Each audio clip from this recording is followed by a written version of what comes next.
तो नमस्कार प्रणाम, कैसे आप लोग। उम्मीद है कि आप लोग बहुत ही अच्छे होंगे।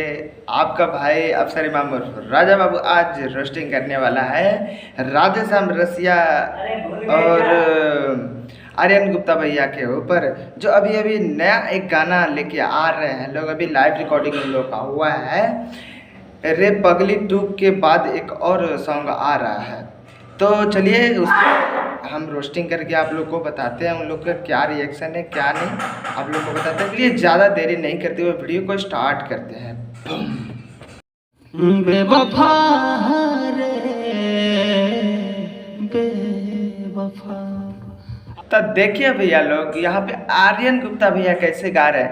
बेवफा रे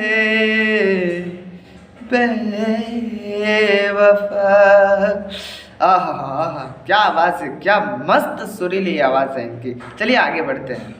आज हमारा बीच बैठल बनी सुपरस्टार राधे श्याम रसिया जी, बेवफाई स्पेशलिस्ट, दर्द गीत के बादशाह। रे पगली आज कई मिलियन में चल रहा बा।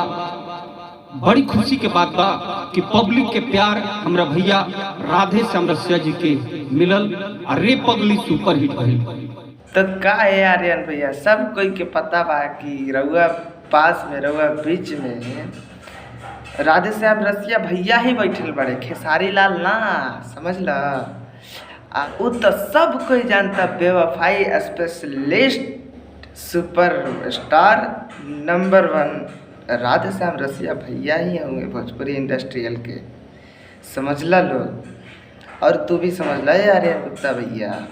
और नेक्स्ट में का कहत रन, तो आगे का कहत रहे कि दर्द गीत के बादशाह।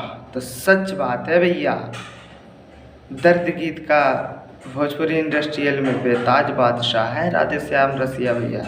तो राधे श्याम रसिया भैया का मैं सम्मान करता हूँ, इज्जत करता हूँ और उनका बहुत बड़ा फ़ैन हूँ मैं, उनकी आवाज़ की, उनकी। और भोजपुरी इंडस्ट्रियल में जितने भी पावर स्टार सुपर स्टार है सब उनके चेले हैं, समझे लो। तो भैया आप लोगों से मैं बता देना चाहता हूँ कि राधे श्याम रसिया भैया, अगर आप ये वीडियो देख रहे होंगे तो आपका इस अफसर इमाम उर्फ राजा बाबू की तरफ से प्रणाम है भैया। आप हमारे ऊपर भी, हमारे सर के ऊपर भी एक बार हाथ फेर दीजिए भैया। हम भी सुपरस्टार बनना चाहते हैं, आगे बढ़ना चाहते हैं भैया आपके आशीर्वाद से, ताकि पब्लिक के डिमांड रहला कि रे पगली जैसा फिर एगो गाना मार्केट में दिहल जाओ। तो आर्यन भैया पूछा तनी राधे श्याम रसिया भैया से कि आज पगली पे गई हैं कि पागला पे गई हैं, कि का चीज़ पे गई है, आज कौन गर्दा उड़ई है, गर्दा उड़ई है कि झगड़ा कर रही है कि मार कर रही है, का कर रही है, समझ ला। पूछा, थोड़ा पब्लिक लोग भी इंतज़ार कर रहा बा।